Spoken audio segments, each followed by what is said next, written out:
राम राम नमस्कार। हम किरण उपाध्याय अपना चैनल पर और सबके बहुत बहुत स्वागत करतनी। आज बहुत सुंदर और बहुत प्यारा एगो देवी गीत सुनाओ तनी। पसंद आई तो लाइक सब्सक्राइब जरूर करब, सभे कमेंट के माध्यम से बताइब सभे कैसन लागल। चलिए सुनल जा, सपोर्ट करी सभे ताकि हमरो चैनल आगे बढ़े। भवानी रौरा चुनारी में चमकेला तार हो, भवानी रौरा चुनारी में चमकेला तार हो, भवानी रौरा चुनारी में के जे आगे रोवे के जे पाछे रोवे, के जे आगे रोवे के पाछे रोवे, के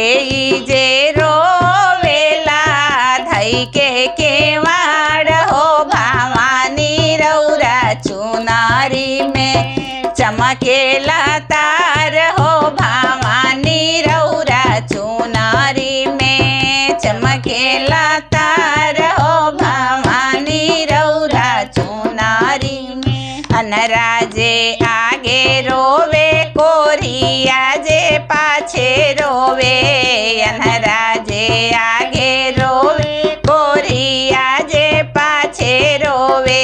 बजनी जे रोवे ले धई के केवाड़ हो, भवानी रौरा चुनारी में चमकेला तार हो, भवानी रौरा चुनारी में चमकेला तार हो, भवानी रौरा चुनारी में अन्हरा के आँख दिहलू कोरिया के काया दिहलू, अन्हरा के आँख दिहलू कोरिया के काया दिहलू, बजनी के दे दिहलू गोदिया में लाल हो, भवानी रौरा चुनारी में